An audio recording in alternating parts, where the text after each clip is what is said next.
By definition, any freaks who are running loose are illegal. Abnormals are dangerous, and we can't let them live free. Chloe! Hey! Someone could have seen you. Sorry, Dad. We have to stay hidden. They look just like us, right? Where are you going? I don't want to hide anymore. You gotta be strong like your mom was. You know my mom?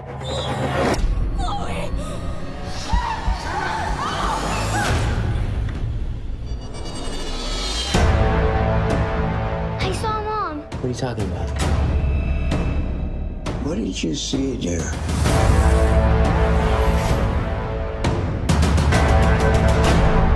They took her away. She's not dead yet. What? Hiding is out. We are never getting out of here alive.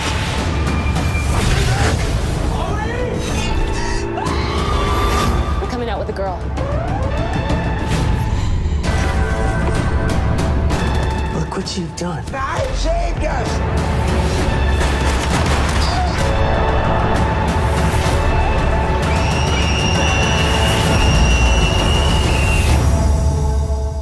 Where are you, Mommy?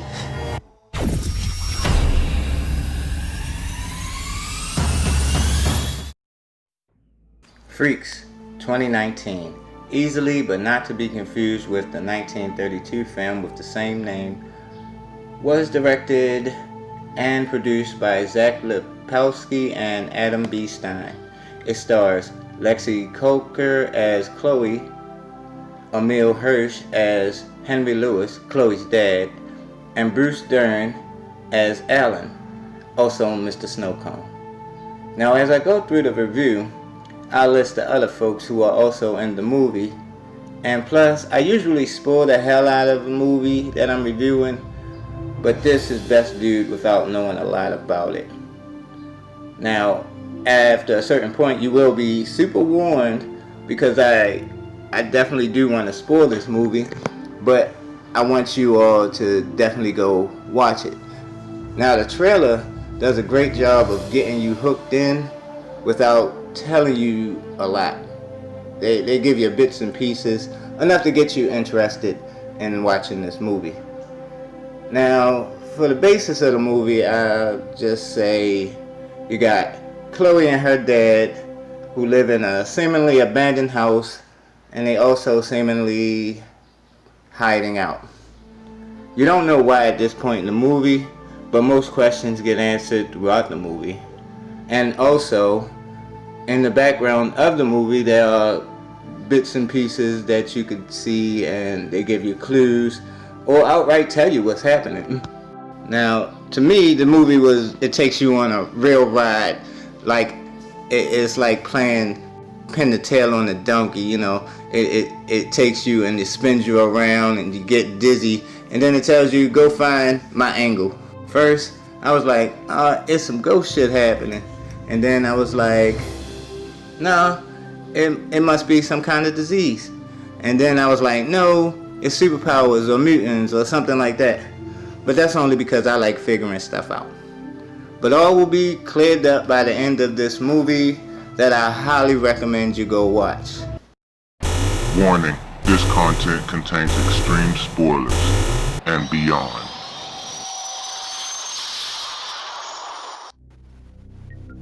Say, Firestarter, did you know that there's a 2019 copy of you? A better one? Look, I'm just the messenger they say not to kill, so just simmer down, cool your jets. Please don't make me do anything! You wouldn't burn a man this close to Father's Day.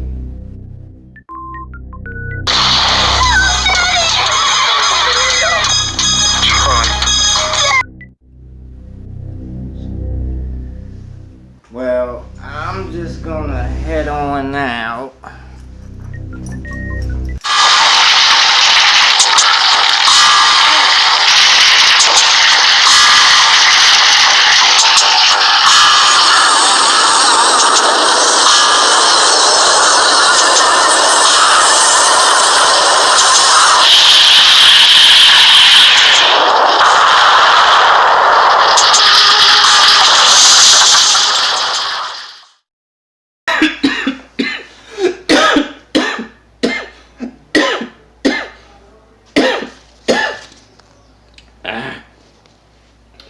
Whew. I barely survived that. That's right, folks. This movie, in my opinion, is a slightly, if not more so, better Firestarter. They both have a father-daughter dynamic. They both have superpowered children as protagonists, and both have government agencies as the antagonists. In Firestarter, it's explained how they got their powers, but not in Freaks. But Freaks has the better story, and y'all know how I love a good story. Comparing Chloe to Charlie, who share a CH starting their names, I wonder if that's just a coincidence. Charlie having the more destructive power, able to burn hot enough that bullets can't penetrate the heat, while Chloe's mind control is powerful enough to rival even Charles Xavier's. Able to control people across the country, I assume, but seemingly one at a time, coupled with something like teleportation, is the more powerful.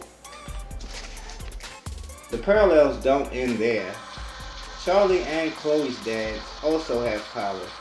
Charlie's dad, Andy, has mind control powers similar to Chloe's, but not with the reach, both in the way that they work, having to verbalize to control a mind. Like in what I'm sure is an under the radar movie called The Source. Once again, I'm gonna have to do a review on that movie. It's kind of whack, but I liked it. But back to Charlie and Chloe's dad. I also love the sound of Andy's mental power. To me, it conveys pretty good that something is happening to your mind.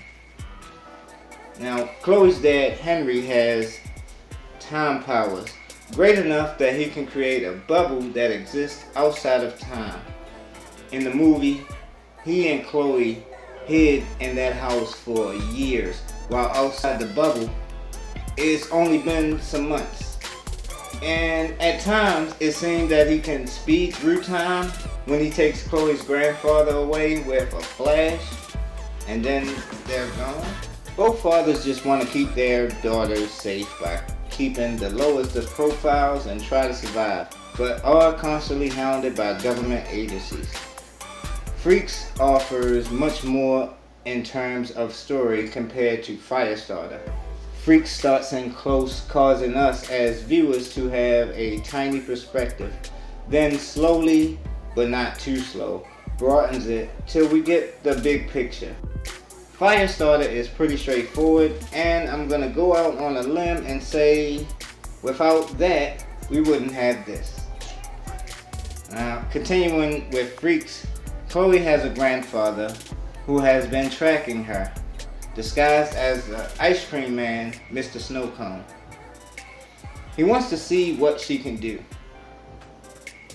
We learn in the movie that abnormals, or freaks, children are exceedingly more powerful and destructive with each generation. We also learn that Chloe's thought to be dead mom is still alive. And Chloe's grandfather, Alan, aka Mr. Snowcone, knows and wants Chloe's help to rescue her. No doubt knowing about the level of power, whatever it may be, she must hold, being an abnormal's daughter, a whole nother generation, you know. Alan, aka Mr. Snowcone's power is invisibility. Also, he is very cunning, which goes a long way, being an abnormal, you know.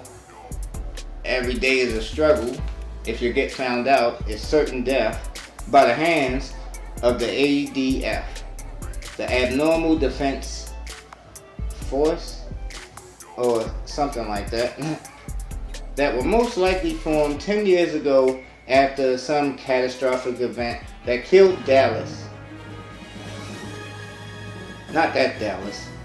The continuation of that show killed itself. I'm talking about the city.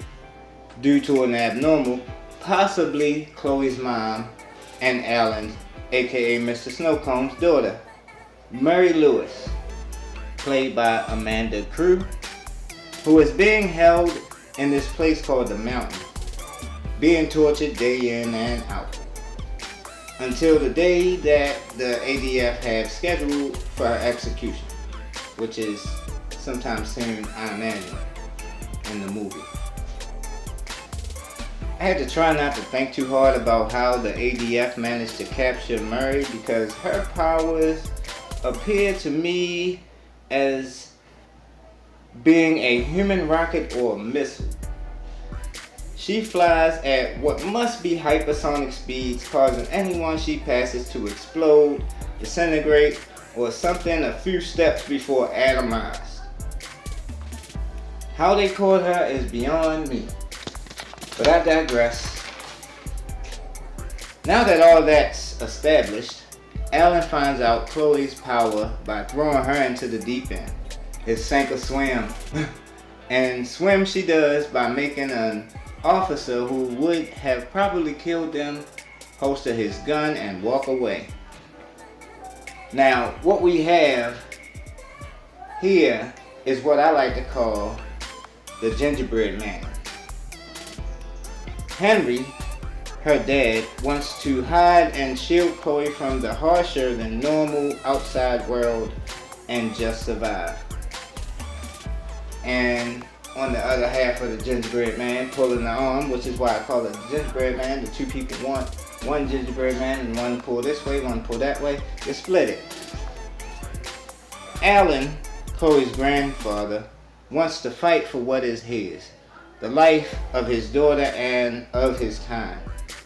Now it can be done if they fight together, rather to die on our feet than live on our knees, which is the way I would go if I was in that situation, because that's how I am. I like it, like that character.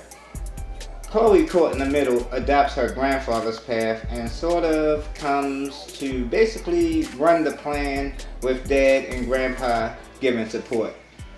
Everyone works great together. Chloe runs the show. They have to fall behind her because I guess out of the two, she's the most powerful and the most capable. Even though she is, I don't know what age, because she lived in that bubble. Apparently she's only like 3 months or 6 months. She still should be a little baby, according to the real world and her mom. By doing this, they come head-on clash with the ADF's Cecilia Ray, played by Grace Park. There's also a side plot that includes the remaining cast, the Reed family, daughter Harper, played by Ava Tech, mother Nancy, played by Michelle Harrison, and father Stephen, played by Matty Finocchio. And in that plot, if Henry was no longer able to care for Chloe, he arranged for the Reeds to take her in.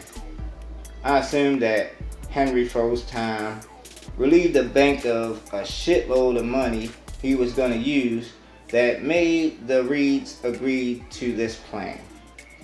This is about all I want to go on about Freaks 2019. So go watch it, or stay and watch me. Hound.